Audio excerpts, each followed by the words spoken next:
Shalom, jumpa lagi dengan saya Stephen Matthew di dalam Renungan Harian GKI Kebonjati. Tema renungan kita pada hari ini adalah Agama, Kewajiban versus Kebebasan. Diinspirasi dari buku Selamat Berkiprah, karya Pendeta Andar Ismail. Dalam salah satu bab di buku tersebut, Pendeta Andar Ismail berimajinasi tentang apa yang akan terjadi jika sebuah negara menerbitkan peraturan yang mewajibkan setiap warga negara melakukan peraturan agamanya masing-masing. Misalnya, terdapat peraturan bahwa setiap orang Kristen wajib memberikan perpuluhan ke gereja. Jika tidak, maka orang tersebut dapat ditangkap dan dijatuhi hukuman. Kalau peraturan seperti ini betul-betul ada, maka dapat dipastikan sebagian besar orang Kristen akan memberikan perpuluhan. Tetapi, hal ini dilakukan bukan didasarkan pada kerelaan untuk memberikan, melainkan karena takut dihukum. Atau mungkin ada peraturan yang mewajibkan setiap orang Kristen melakukan amal kebaikan demi mendapatkan insentif perpajakan. Maka, orang akan berbuat baik karena ingin mendapat imbalan. Intinya, semua orang di negara tersebut pasti akan melakukan setiap perintah agamanya. Namun, belum tentu karena kesadaran dan kerelaan, melainkan karena mereka takut dihukum oleh negara yang menetapkan peraturan tersebut. Agama memang merupakan suatu sistem yang mengatur kepercayaan serta peribadatan kepada Tuhan. Artinya, dalam beragama, kita tidak akan bisa terlepas dari peraturan-peraturan tertentu. Demikian juga halnya dalam kekristenan. Terdapat peraturan-peraturan yang seharusnya kita taati. Namun, Allah juga memberikan kebebasan bagi kita untuk menyikapi peraturan tersebut. Kita semua tentu tahu kisah dalam Kejadian 2 ayat 16 di mana Tuhan Allah memberikan perintah pada manusia bahwa semua pohon dalam Taman Eden boleh dimakan buahnya. Tetapi pohon pengetahuan tentang yang baik dan yang jahat jangan dimakan. Ini jelas merupakan peraturan yang ditetapkan Allah untuk ditaati oleh manusia.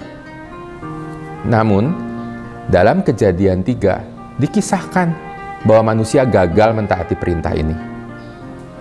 Pertanyaannya, kalau Allah memang Maha Tahu, seharusnya Allah sudah tahu bahwa manusia akan gagal memenuhi perintahnya.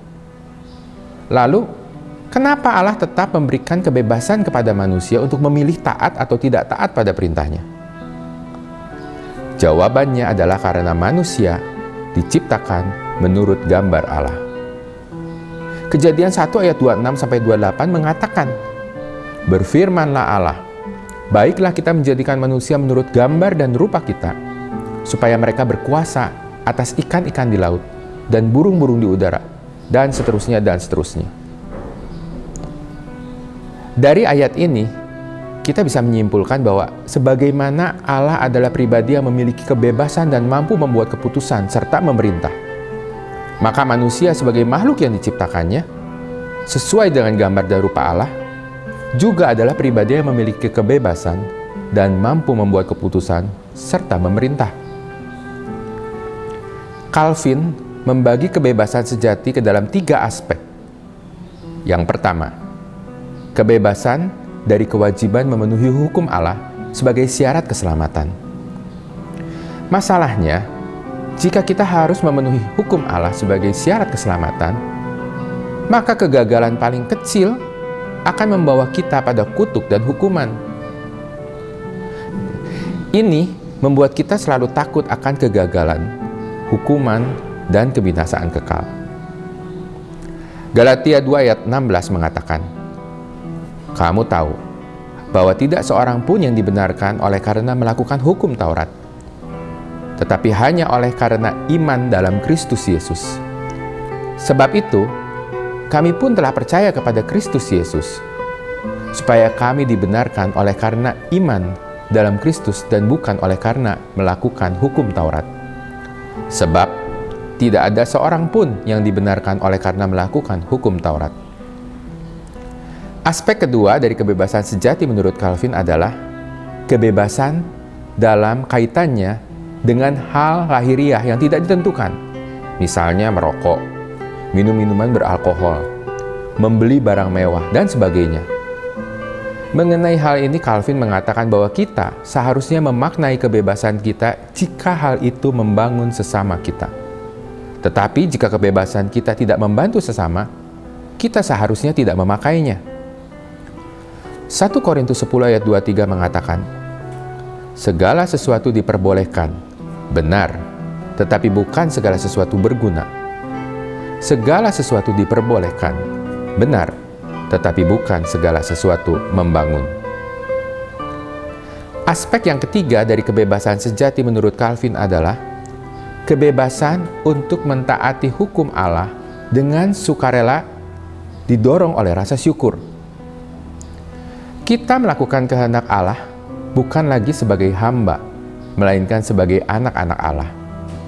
Ketaatan kita yang tidak sempurna akan diterima oleh Allah seolah-olah itu sempurna, karena Allah siap mengampuni semua ketidaksempurnaan yang terdapat di dalam perbuatan yang kita anggap paling baik. Hal ini adalah makna dari kebebasan Kristen yang sejati. Kebebasan untuk melayani Allah dengan kepercayaan seorang anak, bukan dengan rasa takut seorang budak. Roma 8 ayat 15 mengatakan, sebab kamu tidak menerima roh perbudakan yang membuat kamu menjadi takut lagi. Tetapi, kamu telah menerima roh yang menjadikan kamu anak Allah. Jadi, kebebasan yang sejati tidak bertentangan dengan hukum. Kebebasan sejati terdiri dari sikap memenuhi hukum Allah dengan sukacita. Pertanyaan untuk kita renungkan. Apa yang menjadi motivasi kita untuk taat pada perintah Tuhan? Karena takut dihukum? Karena ingin mendapat imbalan? Atau karena kita mengasihi Allah, maka kita mentaati perintahnya?